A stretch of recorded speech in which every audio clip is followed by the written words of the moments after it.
இன்றைய ஆன்மீக தகவல். நம்முடைய ஹிந்து தர்மத்திலே நதிகளுக்கெல்லாம் மிக ஒரு முக்கியத்துவத்தை அளித்திருக்கின்றார்கள். நதிகளை எல்லாம் புண்ணிய நதிகளாக நாம் வணங்குகின்றோம். இப்போது ஐப்பசி கடைசியிலே இருக்கின்றோம். இதுவரை செய்யவில்லை என்றால் இந்த மீது இருக்கின்ற நாட்களிலே, இந்த ஒரு வார காலத்திலே அவசியம் இவற்றை செய்து விடுங்கள். செய்தால் நம்முடைய குடும்பத்துக்கும் நம்முடைய பரம்பரைக்கும் நல்லது. நம்முடைய முன்னோர்கள் செய்த பாவங்களும் விலகும். நம்முடைய சந்ததியினருக்கு நற்பலன்கள் கிடைக்கும். குறிப்பாக திருமண தடை நீங்கும், பிள்ளைப்பேறு தடை நீங்கும், தொழில் ரீதியாக நமக்கு இருக்கின்ற சங்கடங்கள் போன்றவை எல்லாம் நிவர்த்தியாகும். என்ன ஒன்று, நெஞ்சார்ந்த நம்பிக்கையோடு நாம் செய்ய வேண்டும். ஏதோ இவர் சொன்னார் அவர் சொன்னார் என்று செய்யக்கூடாது. மனமார்ந்த பக்தியோடு நெஞ்சார்ந்த வேண்டுதலோடு பிரார்த்தனைகளோடு செய்தால் நிச்சயமாக நமக்கு நற்பலன்கள் கிடைக்கும். அது என்ன? துலா ஸ்நானம். துலாம் என்ற வார்த்தைக்கு தராசு என்ற பொருள் உண்டு. துலாம் ராசிக்கு தராசு தான் அடையாளம். இது எல்லோருக்கும் தெரியும். தராசு எடையை சமப்படுத்தி காட்டுவது போல இந்த பூமியிலே பகலும் இரவும் சரிசமமாக இருப்பது ஐப்பசி மாதத்திலே தான். நம் முன்னோர்கள் வைத்த எல்லாவற்றுக்குமே ஒரு அற்புதமான காரண காரியங்கள் உண்டு. காரணம் இல்லாமல் நம் முன்னோர் எதையுமே வைக்கவில்லை. ஆகவே இந்த ஐப்பசி மாதத்திலே தான் இரவும் பகலும் சமமாக இருக்கும். அதனால்தான் இந்த மாதத்தை துலா மாதம் என அழைத்தார்கள். இந்த மாதத்திலே சூரியன் துலாம் ராசியிலே சஞ்சரிப்பதால் இதனை துலா மாதம் என்றும் அழைக்கின்றோம். மேலும் இந்த மாதத்திலே இரவும் பகலும் இரண்டும் சமமாக இருப்பதால் அதன் காரணமாகவும் துலா மாதம் என்று அழைக்கின்றோம். துலாம் மாதத்திலே காவிரியிலே நீராடுவது துலா ஸ்நானம். காவிரி மட்டுமல்ல, கங்கையிலே ஸ்நானம் செய்யலாம், கோதாவரியிலே ஸ்நானம் செய்யலாம், எந்த நதியிலும் ஸ்நானம் செய்வது சிறப்பு. குறிப்பாக காவிரியிலே. காரணம், கங்கை உட்பட எல்லா விதமான புண்ணிய நதிகளும் இந்த மாதத்திலே காவிரியோடு கலப்பதாக ஐதீகம்.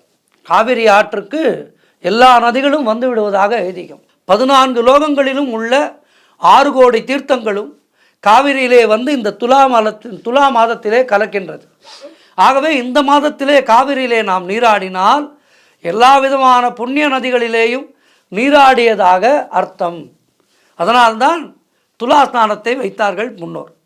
மனிதர்கள் மட்டுமல்ல, பிரம்மன் முதற்கொண்டு தேவாதி தேவர்களும் இந்த துலா மாதத்திலே காவிரியிலே நீராடுவதற்காக வருகின்றார்கள்.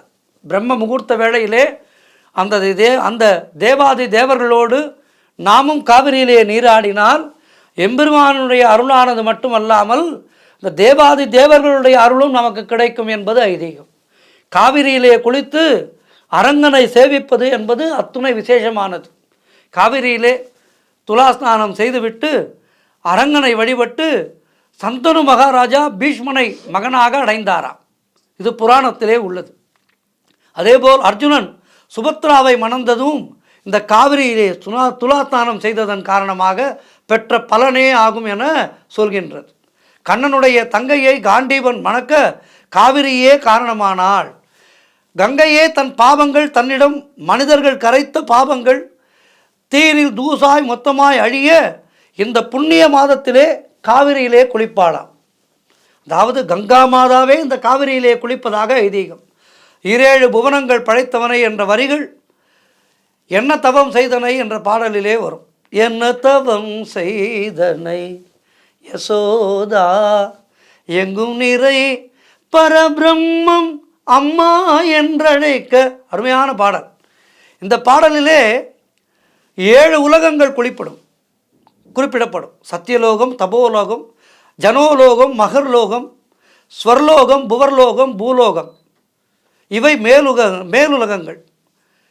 அதலலோகம், விதலலோகம், சுதலலோகம், தலாதலலோகம், மகாதலலோகம், ரசாதலலோகம், பாதாளலோகம் இவை கீழுலகங்கள். இந்த 14 லோகங்களிலேயும் ஓடுகின்ற அத்தனை புண்ணிய நதிகளிலும் நீராடியதன் பலனை இந்த காவிரி துலா மாதத்திலே நீராடுவதால் நாம் அடைகின்றோம். ஆகவே துலா மாதம் முடிய போகின்றது.